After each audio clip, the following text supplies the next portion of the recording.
Muito boa tarde a todos e todas. Bem-vindos e bem-vindas ao seminário Web Perspectivas da Inclusão Educativa na Era da IA, Marcos Emergentes da América Latina e Caribe. Repetindo a mensagem em inglês.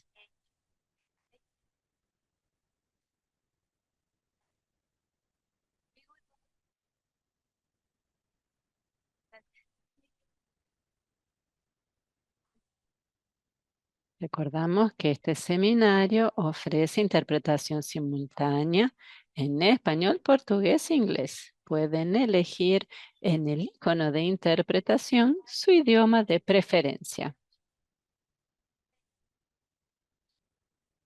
Queremos agradecer al equipo de interpretación por su apoyo. Em nome do Escritório Regional da Unesco em Santiago e do IP Unesco na América Latina e Caribe, agradecemos por nos acompanhar neste espaço de reflexão e intercâmbio. Este encontro se desenvolve no contexto da Aliança Regional para a Transformação e Inovação Educativa, arte do projeto Desenvolvendo Talento Digital para a Inclusão Social e Laboral em LAC, patrocinada por Huawei. Essas iniciativas estão orientadas a fortalecer a cooperação regional, a inovação educativa e as capacidades dos sistemas educacionais para avançar numa transformação digital que apoie as metas educativas de educação, equidade e qualidade. Nos convoca uma pergunta especialmente urgente: como garantir que a transformação digital, em particular a inteligência artificial, contribuam para ampliar direitos, fortalecer trajetórias educacionais e democratizar oportunidades em vez de reproduzir ou aprofundar desigualdades históricas? Falar de inclusão educativa hoje implica ir além de iniciativas isoladas ou respostas compensatórias. Supõe pensar em transformações sistêmicas, políticas, currículos, práticas, sistemas de informação, acessibilidade, formação docente, participação das comunidades e governança das tecnologias. Dessa perspectiva, a diversidade não é um problema a gerir, mas sim uma oportunidade para enriquecer as aprendizagens, fortalecer a convivência democrática e construir sistemas educacionais capazes de responder às necessidades de todas as pessoas. Hoje teremos uma conversa com referências regionais que nos ajudarão a pensar estes desafios a partir de diferentes ângulos. Os contextos emergentes para inclusão educativa, evidência, dados, acessibilidade, inovação e condições institucionais necessárias para que a IA possa se colocar a serviço do direito à educação. Iniciamos nossa jornada para a abertura deste evento. Convido o senhor Walter Cir Mendes, chefe de educação da Unesco Santiago, que ressaltará conceitos para contextualizar a discussão que teremos hoje pela manhã. Walter Cir, você tem a palavra. Muitíssimo obrigado, Amparo. Obrigado também à equipe de interpretação que nos acompanha em 3 idiomas. E gostaria de começar agradecendo a sua presença aqui, uma saudação especial aos painelistas, Javier Gonçalves, diretor de Suma, também Fiorella Raim, presidenta do Conselho de Direção da CEIBAL, essa grande experiência que temos na nossa região, da qual estamos muito orgulhosos de tê-la na América Latina e no Caribe, e minha colega Jerônima Sandino, especialista em inclusão educativa aqui da Unesco. Da mesma forma, uma afetuosa saudação aos delegados dos 3 ministérios da educação que nos acompanham durante esse tempo e hoje estão aqui conosco também, que participaram neste curso que chamamos de Talento Digital para a Transformação e Inovação Educativa, executado em conjunto com nossos colegas do IP de Buenos Aires, a quem também agradecemos especialmente, meus colegas daqui do escritório da Unesco e o apoio da Huawei. Bem-vindos, então, a este espaço que é regional e hoje nos reúne em torno a uma das perguntas mais urgentes da nossa agenda educativa, que é como garantir que esta transformação digital, tão promissora tantas vezes, realmente possa chegar àqueles que mais precisam e que realmente não seja mais uma ferramenta para aprofundar essas crises que nós temos. Tudo isso numa região que realmente tem profundas desigualdades. Segundo a CEPAL, falamos da região mais desigual do mundo, onde mais da metade dos estudantes, nós sabemos, por nossos estudos, que estão na sala de aula, não estão adquirindo essas competências mínimas.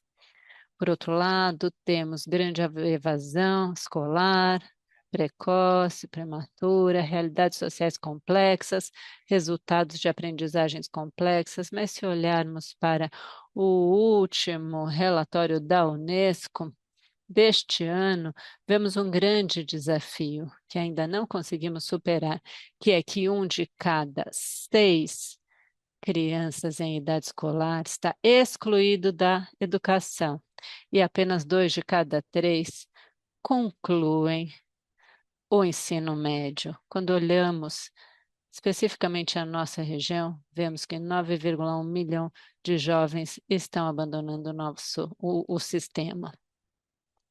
Nós nos perguntamos então como essa transformação digital pode contribuir a melhorar esses números, essa aprendizagem daqueles que estão na escola e essas oportunidades para que eles não abandonem antes do tempo e possam ser cidadãos e cidadãs que aprendam nesta vida. Nessa essa pergunta, nós queremos unir os desafios da tecnologia. Sabemos que, embora esta revolução digital tenha oferecido grandes oportunidades de expansão, vemos cursos de educação superior com muita participação, ainda vemos que é difícil superar as desigualdades no acesso à infraestrutura, internet, dispositivos, mas também as capacidades, a chamada alfabetização digital, midiática, informacional. Vemos que há capacidades pelas quais temos muito a fazer. E isto ficou muito evidente durante a pandemia. Eu não tenho os números, mas nós nos lembramos das imagens das nossas crianças subindo a árvores para conseguir uma conexão. Então, quando falamos desses sistemas, precisamos ter o contexto da região, que é muito desafiador. E o mesmo relatório GEM da Unesco nos mostra que nesse entusiasmo, né, global pelo mundo high-tech, esquecemos que a digitalização da educação pode beneficiar, às vezes, aqueles que já têm vantagens. Vocês lembram dos números dos MOOCs? São aqueles que têm acesso e competência para fazê-los, e os que estão marginalizados não conseguem ter acesso a esse mundo da transformação digital. E essa tensão que está no coração do debate de hoje, quando pensamos no que significa a inclusão com maiúscula, é o que queremos conversar com esses painelistas fantásticos que nos acompanham hoje e a reflexão de como chegamos até aqui. Nós gostaríamos de colocar em contexto. Para chegar até esse seminário, nós ouvimos parte desse processo da Unesco, em colaboração com o IPE, justamente trabalhando no contexto dessa aliança que nós temos, Aliança para a Transformação e Inovação Educativa, que chamamos de ARTE, que é uma plataforma de encontro, de cooperação multilateral, que realmente articula ministérios de educação, organismos internacionais. E a partir desse espaço, nós desenhamos esse itinerário formativo que tende a orientar e fortalecer essas capacidades das equipes técnicas que estão no dia a dia, desenhando, implementando e avaliando políticas públicas digitais em educação. No ano passado, nós completamos, na verdade, a primeira etapa, com um encontro fantástico lá no Uruguai, com muitos dos participantes dos cursos que estão apresentando seus trabalhos finais. Nós terminamos essa primeira etapa, que foi um ciclo geral de formação que reuniu todos esses servidores da região que trabalharam de forma conjunta e construíram uma linguagem comum. Trocaram, analisaram normativas, marcos, desenvolveram projetos muito aplicados aos seus entornos, aos seus contextos. Isso é fundamental. E justamente esse ciclo assentou as bases do que agora propomos como segunda etapa. E o que é o ciclo de aprofundamento do qual estamos falando e por que importa no momento de hoje? Este novo ciclo busca aprofundar e retomar elementos que nós já trabalhamos, mas focando mais. Não se trata agora de construir um marco geral, porque isso nós já fizemos, mas o que queremos é aterrissar e passar de uma análise a propostas concretas. Elementos como a governança digital, e vamos ter Javier e as colegas que estão trabalhando, discutindo este ponto. Elementos como infraestrutura, gestão de dados, e não poderia faltar o grande tema do momento, que é a inteligência artificial. E com todos estes elementos separados, não funciona, mas quando trabalhamos com eles juntos, vemos como funcionam como uma infraestrutura, contribuindo com ferramentas que devem funcionar numa perspectiva de inclusão entendida como direito humano, para que possamos exercer o direito à educação. Isto significa incorporar dimensões que nem sempre estão no centro do debate da política digital, que é o que entendemos por inclusão. E aí, Javier da Soma e outros trabalharam relatórios antigos da Unesco sobre inclusão, mas hoje queremos trazer aspectos do mundo das pessoas com deficiência, questões de gênero, interculturalidade, multilinguismo, mobilidade humana, etc. Isto significa também usar dados desagregados, que muitas vezes os sistemas não possuem, analisar riscos e desenhar propostas que sejam realmente viáveis nestes contextos. E esse trabalho não parte do zero na região. Eu gostaria de colocar em valor elementos que trabalhamos, redes como a rede de inclusão educativa, que chamamos de RINE. Já vamos conversar um pouquinho sobre ela. E a Unesco convocou, no contexto dessa rede de inclusão dedicada aos estudantes em situação de deficiência, nós convocamos as escolas da região a compartilharem essas experiências para a inclusão de estudantes com deficiência. E nós separamos as melhores iniciativas que estão passando neste momento por um processo de mentoria muito especializada, e essas iniciativas hoje conformam uma comunidade de aprendizagem dedicada à inovação e à inclusão. E as reflexões e produtos de conhecimento que saem dessa comunidade, acho que são muito valiosas para o diálogo de hoje. E resta muito por vir. Vamos fazer um anúncio para o segundo semestre desse ano. A iniciativa da RINE celebrará suas 21 jornadas de cooperação. E este ano estarão dedicadas às tecnologias inclusivas e uso da IA para remover essas barreiras sérias que temos nos nossos entornos, para essas pessoas, crianças em situação de deficiência. Nesses 19 países que fazem parte da rede, vamos trabalhar nisso, conectando diretamente com a iniciativa de hoje. E este webinar faz parte de uma série de ações importantes para nós da Unesco, no sentido de articular iniciativas para irmos com mais força em direção às soluções que queremos compartilhar com vocês. E tudo isto se vincula também com uma nova iniciativa da Unesco, que é o Observatório sobre Inteligência Artificial em Educação, para toda a região, América Latina e Caribe. Nós lançamos há algumas semanas esse observatório e do que se trata? Justamente de um espaço para gerar mais evidência, porque precisamos de mais dados, pesquisa e elementos contextualizados em nossos países. Em primeiro lugar, evidência, depois fortalecer capacidades de docentes e estudantes do que significa tudo isso da IA com essa chave de inclusão. E o terceiro pilar, acompanhar os sistemas educativos para poder navegar de melhor maneira em tudo que significa a transformação digital.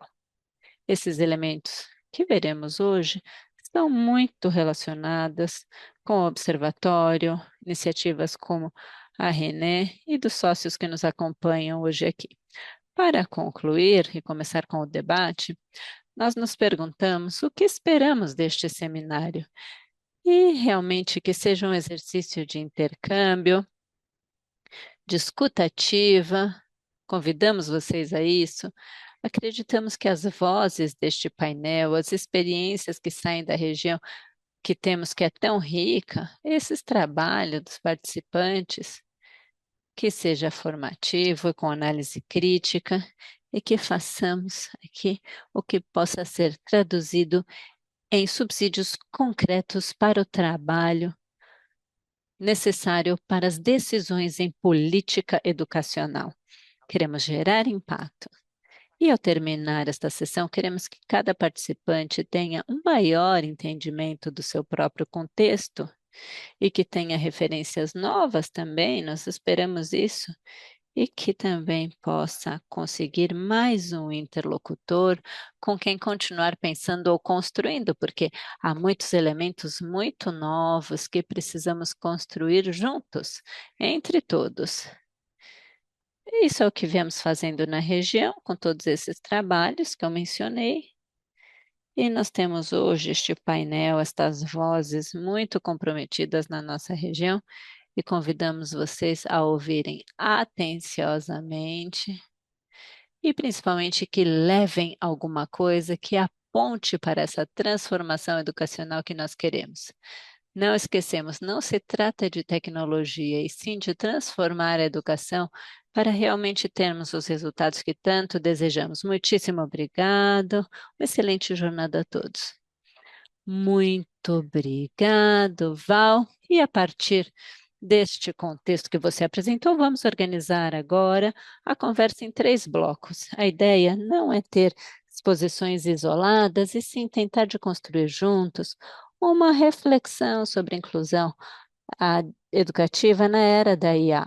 Vamos partir sempre de uma pergunta que deve ser entendida como uma transformação dos sistemas educativa e não como uma resposta isolada ou compensatória.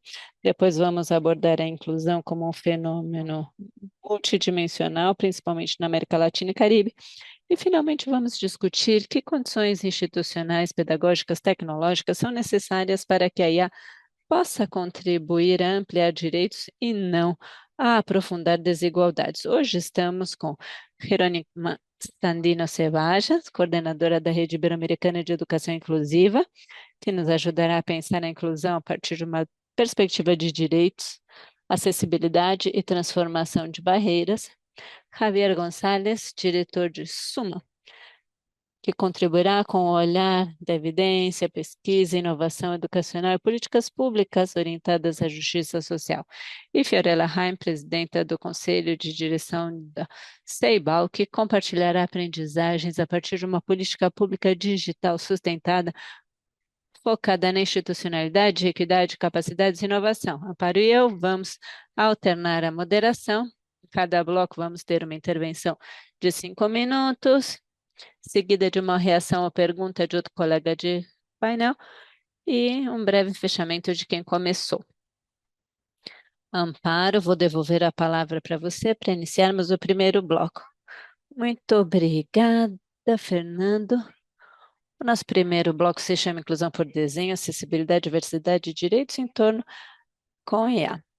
Estarão conosco Jerônima Sandino e Fiorella Raim, com a ideia de que devemos instalar a ideia em torno da inclusão educativa, entendendo-a não tanto como uma modalidade paralela ou uma soma de adaptações, mas sim como uma transformação do sistema educacional. O cruzamento com a IA deve aparecer como uma tensão central. A IA pode contribuir a remover barreiras, gerar apoios e ampliar a acessibilidade, mas também pode produzir novas formas de classificação, exclusão, estigmatização ou acessibilidade aparente, se for desenhada sem enfoque de direitos, participação ou supervisão humana. Jerônima, começando com você, gostaria de começar com uma pergunta básica. Com frequência, a inclusão educativa foi abordada mediante iniciativas focalizadas, compensatórias ou dirigidas a certos grupos específicos.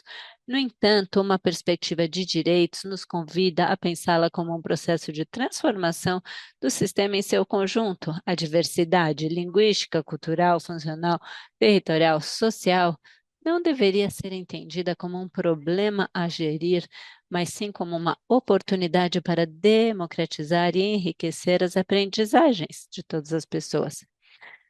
Na era da inteligência artificial, o que significa transformar o sistema educacional para responder a essa diversidade? E como evitar que as tecnologias digitais e a IA se transformem em novas respostas fragmentadas, em vez de contribuir a remover as barreiras estruturais? Colocada esta pergunta, mais adiante Fiorella vai fazer um comentário e nós vamos fechar com outra intervenção. Muito obrigada. Bem-vinda, Jerônima. Muito obrigada, Amparo, colegas, por este convite. Como alguns sabem, falar tanto de inclusão quanto de transformação digital, inovação e agora IA é uma questão que é uma paixão para mim e nem sempre eles caminham juntos. Nem sempre conversam. Essa pergunta, ou estas várias perguntas em uma, responder em 5 minutos é um pouco ambicioso, mas vamos tentar. Para começar, gostaria de dizer que a educação inclusiva é um marco, é um processo em constante mudança, adaptação e busca se transformar e transformar os sistemas educacionais para garantir precisamente o direito à educação de todas e todas, da primeira infância e ao longo da vida. É importante levar em consideração que cada estudante importa e importa por igual. E devemos dizer que a inclusão se trata disso, e não é uma tarefa fácil. A inclusão exige uma transformação, uma mudança de paradigma, tanto na filosofia quanto na prática da educação. Nós temos que estar longe de uma abordagem única para todos. Não podemos ver a inclusão como um componente adicional à educação. Como o Fernando estava dizendo, é essencial que a mudança de paradigma da qual falamos não permita ver a inclusão como ou nos permita ver a inclusão como condição essencial tanto para sua legitimidade quanto para sua qualidade, e para que tenha capacidade de responder aos desafios que enfrentamos hoje, como é o tema que nos convoca da inteligência artificial em nossas vidas. Nas últimas décadas, existe mais consciência sobre a importância da educação inclusiva e equitativa, e isso ajudou a reduzir gaps, produzir oportunidades. Mas sabemos, e mais adiante vamos falar com os colegas de dados, que ainda há muito percurso a recorrer.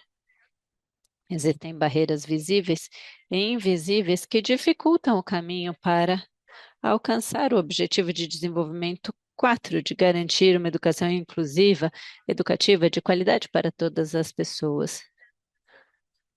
A educação inclusiva busca oportunidades educacionais de qualidade para todos e todas, com enfoques, práticas e conteúdos que se adaptam e respondem às necessidades de estudantes diversos, incluindo as pessoas com deficiência com quem trabalhamos na nossa rede.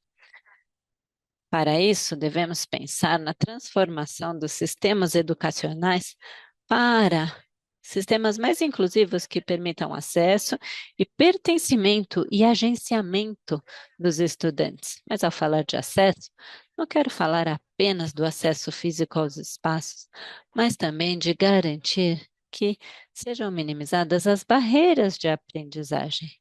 Como assinala a CAS no DUA 3.0, que eu recomendo muito, porque tem uma mudança de olhar muito interessante, fala de criar acesso quando o desenho dos materiais, incluindo as tecnologias e ferramentas de existência e a experiência, podem ser alcançados por todas e todos os estudantes.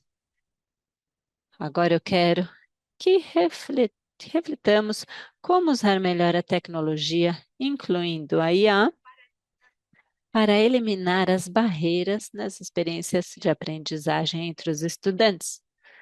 E como isso seria exatamente? Por exemplo, para alguns estudantes, pode significar usar ditado ou função de falar para escrever e cristalizar suas ideias. Outra pode ser usar um texto preditivo num dispositivo móvel. Existem milhões de casos individuais que poderiam trazer, mas essas funções são exemplos do que chamamos tecnologias inclusivas. E elas são ferramentas e estratégias que reduzem ou eliminam as barreiras na experiência de aprendizagem. Isso é muito importante, porque quando as pessoas ouvem tecnologia inclusiva, pensam que é uma coisa apenas para a educação especial, mas, na verdade, a tecnologia inclusiva é uma tecnologia que permite a geração de oportunidades para todos e todas. E queremos que isso aconteça de forma regular, onde estão os estudantes com deficiência, sem deficiência, migrantes, indígenas, em geral, todos e todas. Não importa onde o aprendizado ocorre, em centros presenciais, programas virtuais, inclusive em ambientes hospitalários. Se a tecnologia for inclusiva, como parte da experiência de aprendizagem, ela gera empoderamento e senso de pertencimento para muitas pessoas. E esse senso de pertencimento é muito importante. Em novembro do ano passado, no primeiro Fórum Ibero-Americano de Educação Inclusiva, estivemos com o Sergio Recabez, professor universitário especializado em experiência de usuário, acessibilidade e transmídia, que nos fez pensar no uso da IA para a educação inclusiva, enfatizando a tecnologia, incluindo a IA, amplificando capacidades humanas, apenas se desenhada com critérios éticos, promovendo acessibilidade universal e representações dignas da diversidade. Outro ponto importante que ele assinalou, que quero compartilhar hoje com vocês, é que a IA não é apenas uma ferramenta, é um sistema que interpreta o mundo, que genera imagens, proporciona textos e nos ajuda, mas também decide que narrativas circulam, que corpos, que identidades, que tipo de pessoas e que tipo de realidades aparecem ou não, e se aparecem distorcidas ou na sua forma real. Isto claramente tem implicações muito profundas na educação e nas políticas públicas, bem como nos direitos das pessoas. Devemos levar em consideração que esta ferramenta pode melhorar a vida das pessoas, mas também pode dificultá-las. Para terminar, eu quero colocar a ideia de que quando falamos de potencial positivo da IA, não falamos de um futuro super longínquo, mas sim de oportunidades que já estão disponíveis para impulsar a inclusão educacional e social. A inteligência artificial pode melhorar a acessibilidade.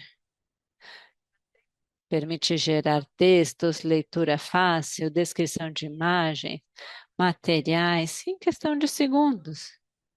Isso não substitui o apoio humano, os docentes, as famílias, nem as pessoas que estão em constante relação, mas pode eliminar barreiras, principalmente de tempo, e permite personalizar alguns pontos, ou seja, Aplicações, simplificar conteúdos, propor atividades de acordo com o ritmo de aprendizagem e trajetória de cada estudante. Isso pode liberar tempo docente para uma coisa essencial, que é um ponto importante quando falamos de IA, que é a relação humana. A relação, por exemplo, educativa com as alunas, alunos e entorno. Agora eu vou devolver para Amparo para a gente continuar na conversa com os colegas. Muito obrigada. Muito obrigada, Jerônima, e por sua ampla resposta e por levar a gente para o tangente, pensar concretamente quando a IA pode apoiar a inclusão e quando não. Eu quero convidar a Fiorella a comentar a sua primeira exposição e depois vamos voltar para você. Fiorella? Oi, bom dia. Realmente muito interessante esta primeira exposição. A partir da experiência, uma política pública com certa trajetória, como Ceibal, a gente conta com guias para o desenho de cada uma das ferramentas que vamos incluir para levar em consideração o Dual Design Universal de Aprendizagens. Do momento do desenho, estão estabelecidas certas etapas que implicam a validação em ambientes da realidade da educação. Nós temos justamente a experiência há pouco de trabalhar com a Unicef num projeto de geração de livros digitais inclusivos, acessíveis, usando ferramentas de inteligência artificial, bem na linha do que a Jerônima falava de aproveitar o potencial dessas ferramentas para gerar essa inclusão em todas as crianças numa sala de aula. Mas nós vimos que muitas vezes os sistemas digitais primeiro são desenhados e depois adaptados em algumas ofertas que existem no mercado. Parte da minha pergunta vai para os critérios mínimos que deveriam estar presentes nos desenhos de plataforma. Se vocês trabalham com alguns critérios, como os da Unicef, no que se refere a o que nós precisamos ter para desenhar uma ferramenta digital. E a segunda parte era mais para o depois, os programas implementados utilizando tecnologia. No Uruguai, na região e no mundo, nós temos gaps de gênero muito importantes quanto ao uso da tecnologia, ou inclusive a questão de STEM, de modo geral, mas principalmente matemática, engenharia, tecnologia, mais do que as ciências. E parte do que nós vimos é que o próprio desenho de intervenção de um programa pode influir a reduzir ou gerar maiores gaps de gênero nessas áreas. A pergunta seria: esses critérios que devemos ter ao desenhar ferramentas ou programas com tecnologia? Muitíssimo obrigada, Fiorella. Vamos devolver para a Jerônima. Muito obrigada, Fiorella. Eu queria comentar, antes de falar dos critérios e do que você falou dos livros, dos textos digitais inclusivos. Com a Unicef, a gente conseguiu, no fórum na Bolívia, a equipe da Unicef, Alejandro, conseguiu apresentar a experiência e é uma maravilha. Eu acho que esse tipo de experiência dos textos de como transformar PDFs em livros inclusivos realmente e que tenha linguagem de sinais e que possa ter acesso a dados abertos, tudo isso é um ponto a comentar. São experiências que deveríamos propiciar o intercâmbio. Eu sei que na Colômbia estão fazendo outra com a Unicef. A parte da criação de materiais também faz parte das tecnologias inclusivas. É um ponto que você assinala que é bem importante para poder trabalhar com todos os países.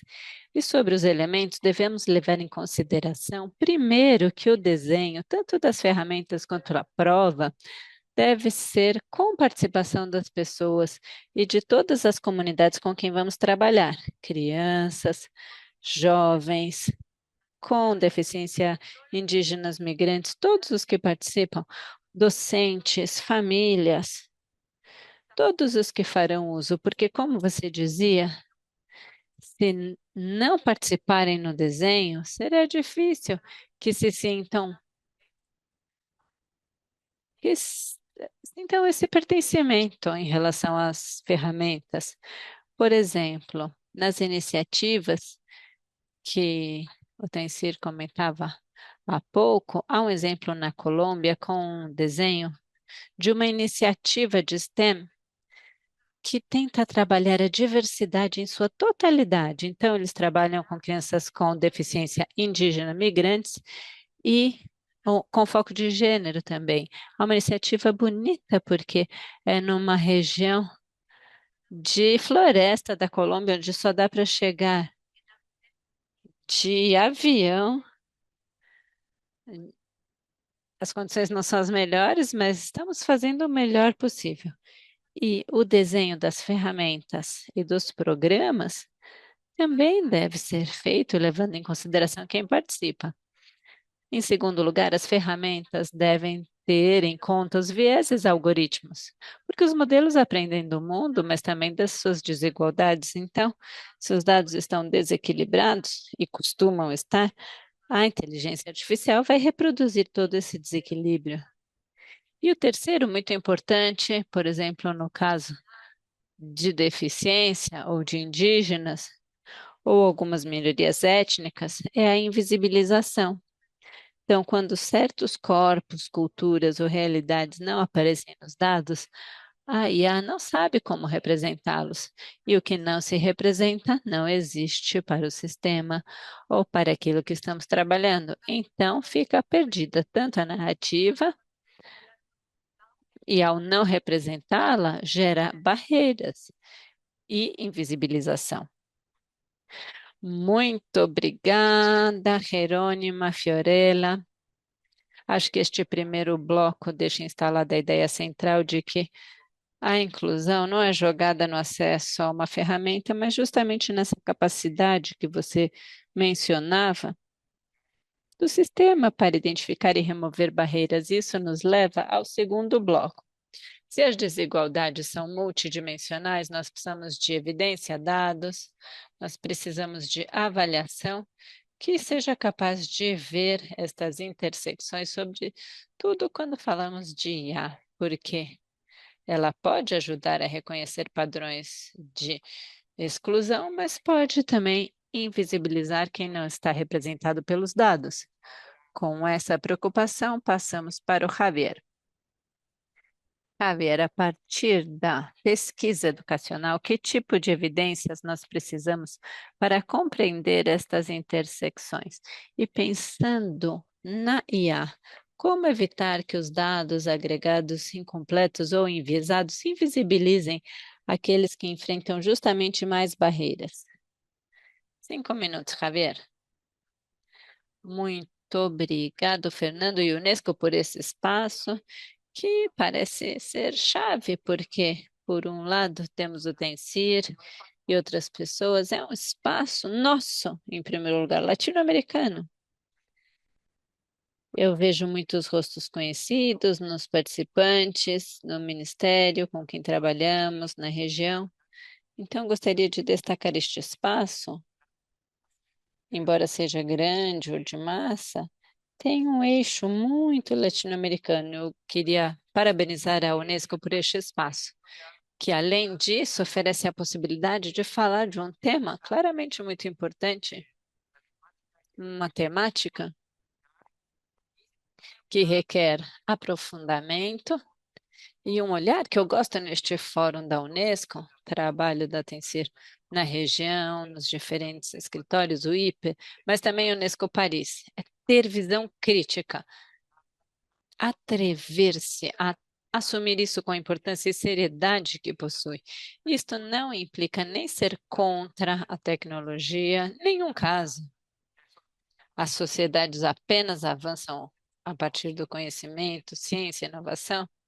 Precisamos estar sempre abertos e vendo por onde essas novas tecnologias podem ser postas ao bom uso, mas não podemos ser também naivos, ingênuos no sentido de comprar rapidamente as diferentes modas, a pressão econômica, inclusive, devemos dizer isto, a pressão das grandes ETECs que se aproximam dos governos, oferecendo todo tipo de recurso, que às vezes muitos países terminam aceitando porque não têm outras alternativas, mas tendo a capacidade de realmente regular, exercer governança sobre a plataforma, etc.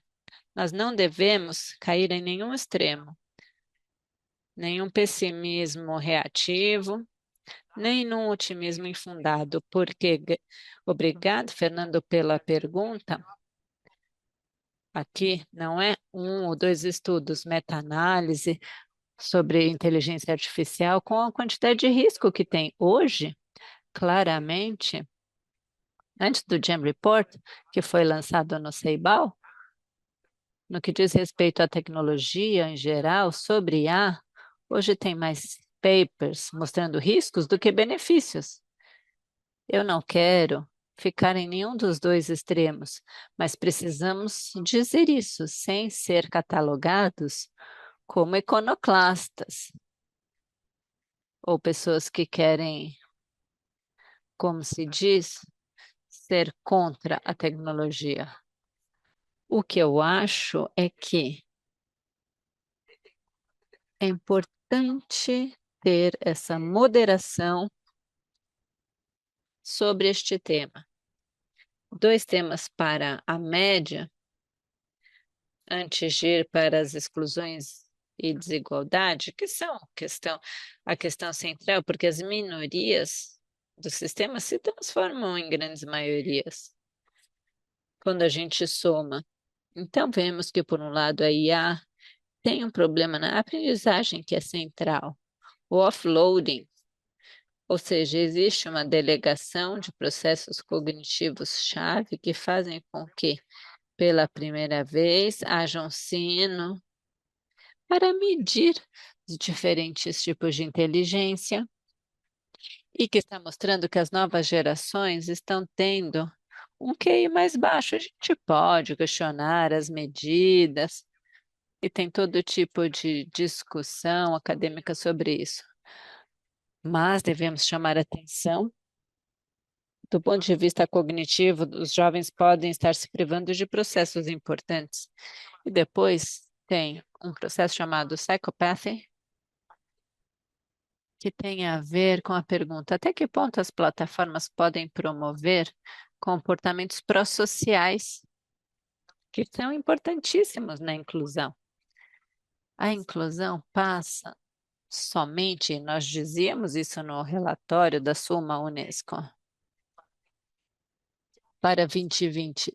A inclusão é importante, não só reconhecer a diferença e valorizar, mas também construir sobre elas. E na América Latina, reconhecer isso é difícil. Nós valorizamos essa diferença, mas é difícil para nós, como sociedade, como sistema e como docentes, é claro, construir sobre essas diferenças. Para tanto, é preciso ter um marco crítico, comportamentos pró-sociais, que a IA parece atentar contra. Não tenho tempo de entrar nos estudos, mas universidades de Stanford, Harvard mostram, e em alguns casos extremos, com a IA assessorando crianças em direção ao suicídio. São casos extremos, mas foram comentados. Então, a IA é um potencial benefício grande. Veremos em que áreas, mas também é muito importante manter ativo o olhar quanto aos riscos reais e concretos. Então, se a gente for abraçar isso sem muitas reflexões, vamos terminar mal. Eu queria, então, só dizer que este é um espaço importantíssimo. Nós, da Suma, trabalhamos em equidade e inclusão fortemente A partir do GEM Report, sabemos que a desigualdade na América Latina é multidimensional e multissetorial, e há intersecções que fazem com que seja extremamente difícil, muitas vezes, abordar este processo, mas não temos alternativa. O sistema, como dizia Rawls, princípio número um de qualquer sociedade é a justiça social, antes do que a eficiência. E isso passa para os sistemas da IA. Hoje, os sistemas de IA são erguidos para otimizar a partir da eficiência e não necessariamente da equidade da justiça. E isso seria anti-Rawlsiano do ponto de vista da filosofia. Então, vou mencionar rapidamente alguns temas. Claro que a IA pode ampliar oportunidades para estudantes excluídos, baixa. Tem experimentos no Brasil, importantes, programas piloto, ferramentas com legenda automática, texto para voz, voz para texto. No México, vemos vários exercícios de pilotagem no âmbito mais linguístico-cultural de minorias, de estudantes mais de minorias étnicas, linguísticas, geração de recurso, questões de tradução para alunos migrantes. A região está se movimentando para recursos efetivos para acesso à educação. E isso é preciso aplaudir, porque aí está muito forte o potencial da IA. E, junto com isso, o fortalecimento e o apoio para os docentes para atender essa diversidade. Lembremos e precisamos contextualizar. Ok. Último minuto.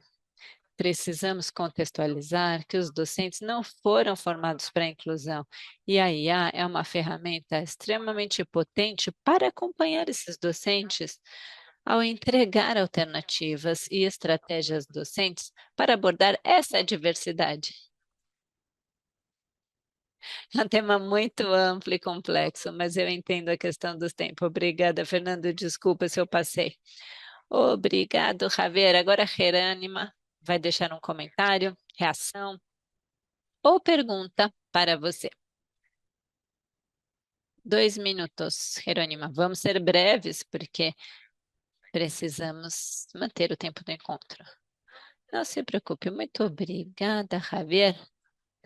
Acho que começamos a ver um panorama e um caminho interessante a partir da meta-análise que fala dos riscos, marcos éticos, estudos potenciais, levando em consideração a justiça social, como ampliar as oportunidades num uso efetivo em educação, que é a abordagem importante, e a questão docente. Tendo este contexto, e como falamos de educação inclusiva IA, você poderia aprofundar precisamente nesses estudos que vocês realizam? Porque muitas vezes as pessoas com deficiência ou algum grupo em condição de exclusão não aparece nada em termos de informação, ou as categorias não são ou estão invisibilizadas. Como você acredita que nós podemos produzir, ou como vocês fizeram com todos esses estudos, para produzir evidência rigorosa sem reforçar categorias rígidas ou olhares deficitários sobre as pessoas? Como combinar os dados desagregados, participação e principalmente o enfoque de direitos quando falamos de inteligência artificial e tomada de decisões educativas? Obrigada. Javier, 2 minutos para fechar. Muito bem, olha, dado importante, na região a gente avançou, por não falar só do negativo, avançamos muito em temas, por exemplo, nos censos, nos anos 80, 6 países da região tinham alguma pergunta sobre grupos de minoria étnica. Hoje, quase todos têm, exceto um.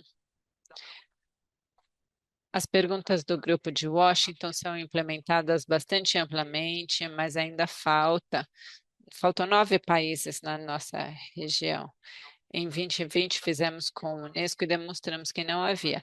Nós avançamos, mas falta muito mais ainda para podermos identificar.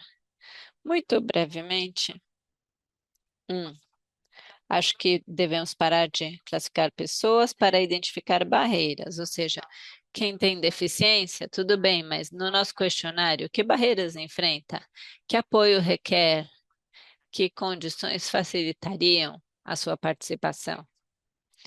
Esse é um tema que a gente precisa amadurecer. E segundo, de modo geral, nós temos que continuar aumentando a capacidade de ter dados agregados, temos que evitar categorias rígidas, introduzir a interseccionalidade dos dados. Em terceiro lugar, acho que é preciso incluir não apenas quantitativamente, mas também a voz das pessoas que estão afetadas por essa igualdade. Experiência de discriminação, sentido de pertencimento. Isso vai enriquecer o nosso olhar sobre os dados e então talvez a gente precise de mais participação das comunidades afetadas. Agora, sobre como nós operamos, é um sistema e é importante, e vou terminar dizendo que o desenho da IA tem que ter como objetivo explícito a questão da equidade, não apenas a otimização. E segundo, aqui muitas das pessoas que não ouvem, nós do Ministério da Educação temos que ter mais capacidade de auditar os algoritmos para evitar os vieses incorporados nesses algoritmos, introduzindo supervisão humana nas divisões relevantes que têm a ver com isso. Nós temos que avançar para sistemas de governança de dados e marcos mais éticos do uso dessa evidência. Assim, eu responderia brevemente à pergunta, Jerônimo. Obrigada. Muito obrigado, Javier. Vou falar agora, vou passar para Amparo. Muitíssimo obrigada. Vamos continuar então com o seguinte e último bloco, no qual teremos a participação de Fiorella Heim.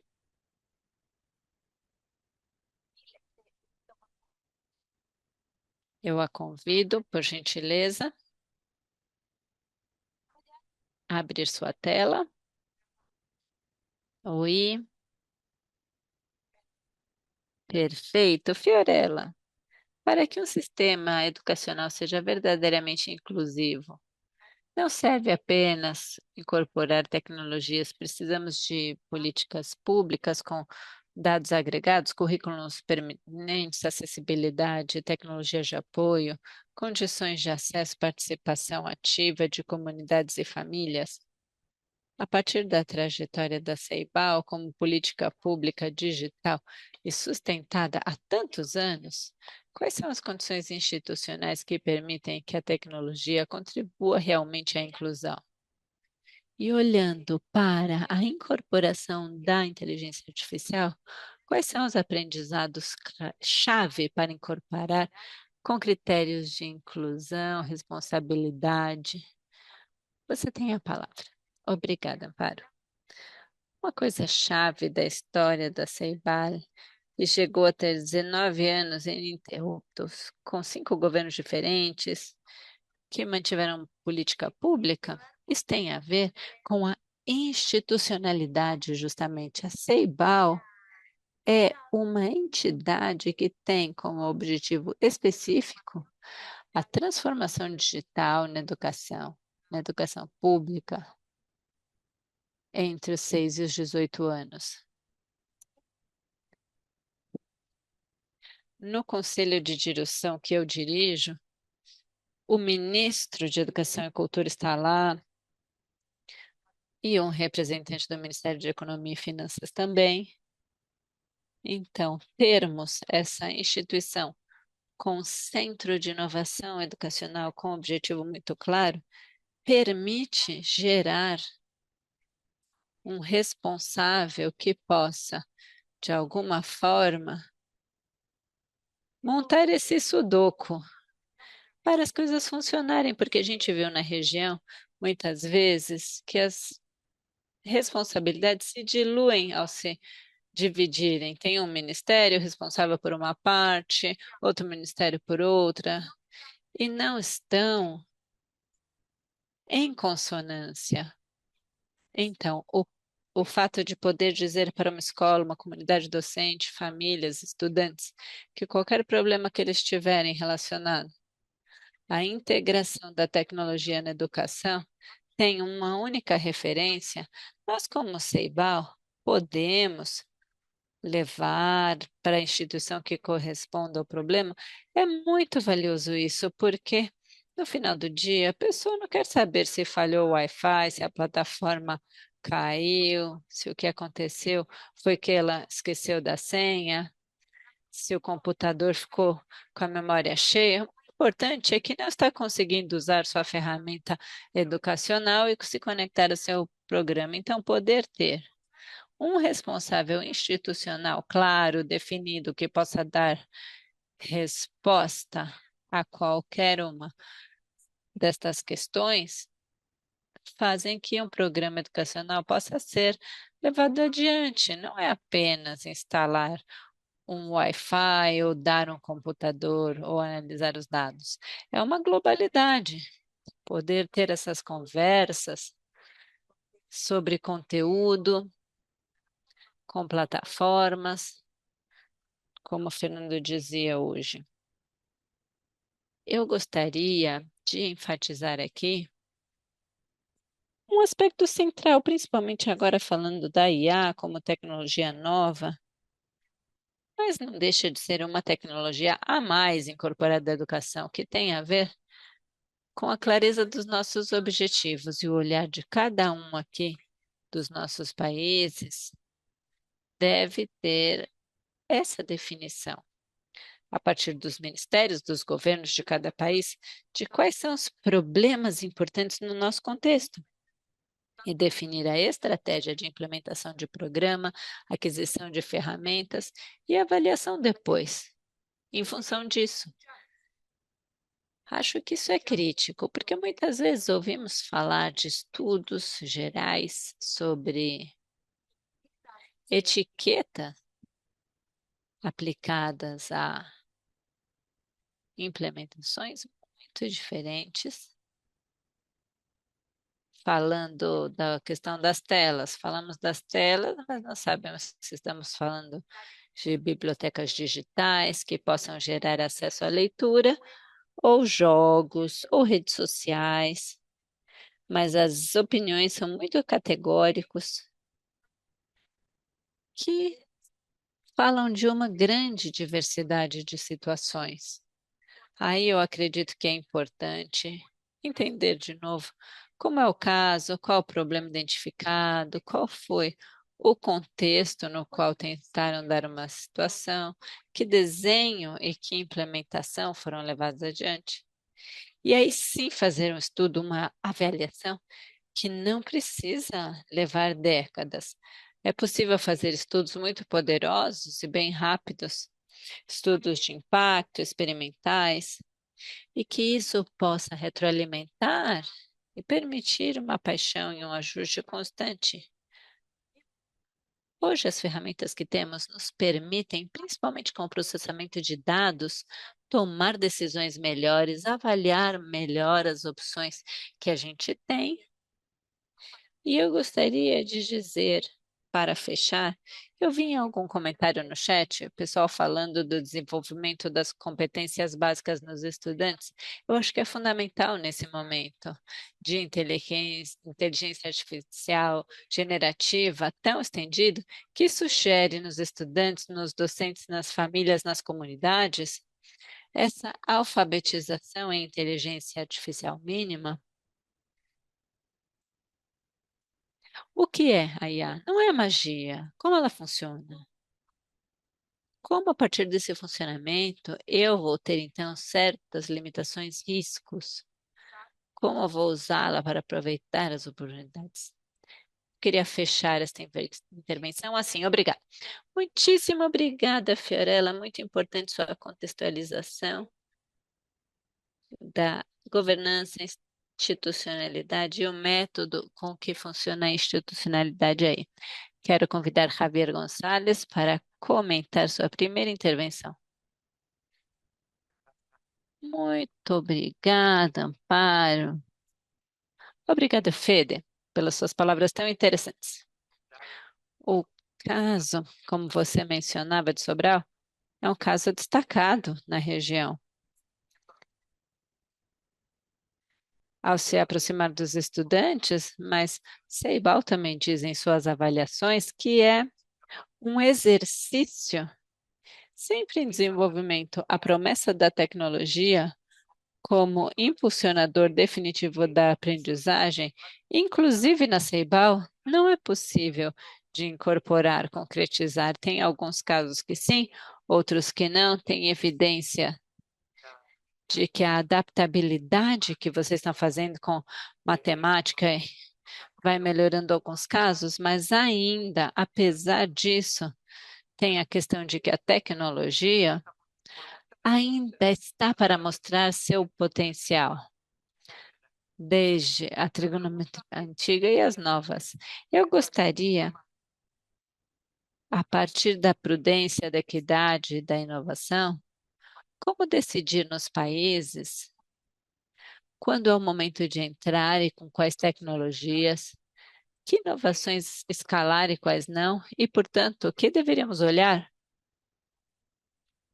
como sistemas educacionais? Se eu olhar como ministro da Educação ou responsável pela área de tecnologia, que critérios, a partir da importantíssima experiência da Ceibal, você diria que é preciso ter em consideração nesses casos?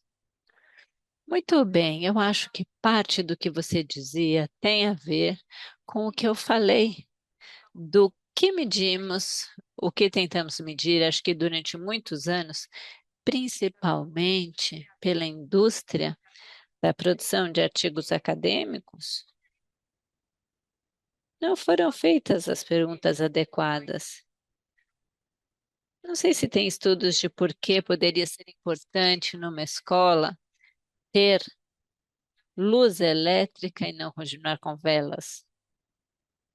Nos casos em que fosse possível, é claro, vendo quais são os efeitos da aprendizagem com essa infraestrutura. Eu acho que o Wi-Fi, para dizer alguma coisa, é a mesma coisa. Podemos instalar Wi-Fi como tecnologia em muitas escolas e nem por isso gerar mais aprendizagem. Mas faz parte da infraestrutura necessária para levar adiante os programas. E faz sentido vocês se perguntarem se os programas que levamos adiante, formada essa infraestrutura, que pode ser o Wi-Fi, laptop, plataformas, se eles estão tendo resultados para o que queremos fazer. Estudamos inglês por videoconferência. As crianças estão aprendendo inglês ou não? E se nós usamos um sistema de plataforma para ensinar matemática?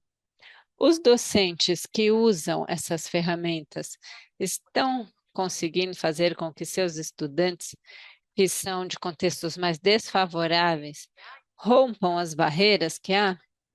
Precisamos olhar para isso, e acho que com a IA é a mesma coisa. Se nós geramos acesso a sistemas de IA, sabemos que não haverá nenhum efeito nas aprendizagens. Porém, para dar um exemplo, se nós desenhamos um programa específico para aprender a construir textos argumentativos para crianças do nono ano, garotas de 15 anos, para fazer um texto argumentativo, e desenharam, junto com o docente, uma ferramenta de inteligência artificial que auxilia nesse processo.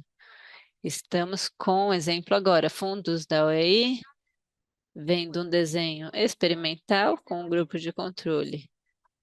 Esta ferramenta aplicada da forma que deve ser aplicada com docentes a partir da intencionalidade pedagógica e não como uma ferramenta disponível qualquer, gera melhores capacidades nessas crianças de 12 anos que devem escrever textos argumentativos na produção escrita.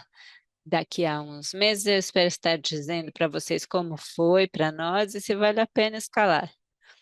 Nós, na Ceibal, fizemos 11 estudos diferentes sobre diferentes resultados de perguntas que nós tínhamos específicas em diferentes situações concretas e específicas. E a chave é essa: medir coisas concretas que nos interessem de forma concreta e acessíveis a partir da tecnologia, e a partir daí, escalar ou não, partindo da evidência gerada.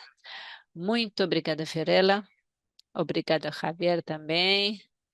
E acho que este bloco deixa em nós uma ideia importante de que uma inteligência artificial pode abrir possibilidades.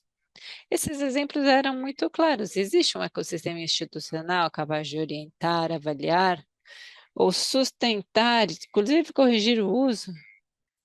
Por isso, essa experiência da Ceibal é chave para olhar e inspirar o senso regional de para onde vamos.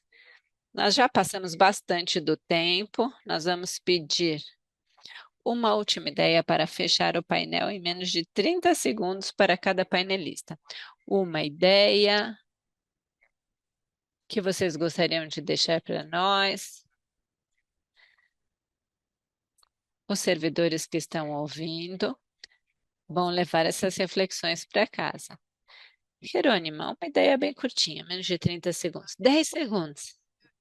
Bom, eu acredito, retomando um pouco o que tínhamos falado, acho que o que ficou em mim é que a IA deve ser desenhada com enfoque participativo, centrada na equidade, que participe realmente das comunidades, com estudantes, crianças, pessoas com deficiência, povos indígenas, migrantes, as famílias, e que os dados sejam realmente representativos com critérios de avaliação de acessibilidade, diversidade e justiça social.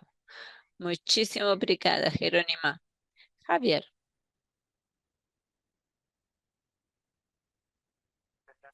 muito obrigado. Eu diria que o foco tem a ver com que nessa etapa da sociedade, da humanidade, na qual a escola está validada e faz parte desse presente e do futuro, temos que colocar fortemente no humano, na interação humana e, portanto, especialmente no núcleo pedagógico, dizer, são nossos docentes quem vai conseguir fazer que a educação seja mais inclusiva, com o apoio correto. Dito isto, a pergunta é: esse é o enfoque, justiça social, é fortalecer o humano? A partir de então, podemos perguntar como complementamos esta ação com tecnologia. Claro que tem um papel muito importante, mas partindo da pergunta, já vi ministérios da região com uma abordagem diferente,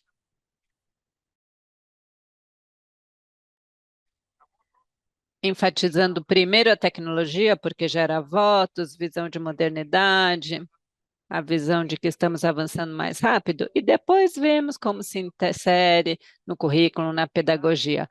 Acho que é preciso cuidar dos nossos jovens a partir de uma perspectiva de direitos. Temos que ter a cabeça fria nisso para não cair rapidamente numa ação irreflexiva. Acho que a decisão de quais tecnologias introduzir tem uma dimensão ética inescapável. E eu apelaria a esta última ideia. Muito obrigado, Javier Fiorella. Última ideia. Bem rapidinho, enfatizando o letramento em IA, tentando aproveitar as oportunidades dadas pela IA para vários desafios que temos como região, sem esquecer dos outros aspectos fundamentais. Temos um manifesto para introdução da IA na educação com 7 princípios, temos esses 2 centrais, letramento e aproveitamento de oportunidades, mas há outros 5 e todos devem ir em conjunto. Ética, uso seguro, responsável humano no centro, responsabilidade humana. Eu convido vocês a abrirem esse manifesto como os marcos pedagógicos para o uso da IA na educação, materiais, publicações, resultados de estudos, nossa página web, na página da Ceibal. E aí tem muito mais material também. O tempo é curto, seria possível ficar conversando muito mais tempo, mas eu agradeço ter tido esse espaço e tentar trocar com os painelistas. Obrigada. Muito obrigada, Val, Jerônima, Javier, Fiorella, pelas suas contribuições, por nos ajudarem a pensar esses desafios a partir de perspectivas complementares e dizer agora que quem faz parte do nosso curso, eles são convidados a permanecer aqui na sala. A transmissão ao vivo vai fechar e quem estará agora na sessão que faz parte do curso serão transportados para os breakout rooms. Agradecemos a todos e passo a palavra para Amparo para as palavrinhas finais. Muitíssimo obrigada, Fer, reforçando a ideia que atravessou todo o encontro. A inteligência artificial não define por si mesmo o futuro da educação. O futuro dependerá das decisões políticas, pedagógicas, institucionais e éticas que nós tomarmos como região em cada um dos nossos espaços, nas frentes em que contribuímos, continuar construindo esse conhecimento conjunto nesses espaços colaborativos de encontro, nos quais, embora sejamos 33 países, estamos todos em casa, como disse Javier. Muito obrigada a todos e todas por nos acompanharem e a gente se vê em breve. Até logo, muito obrigada.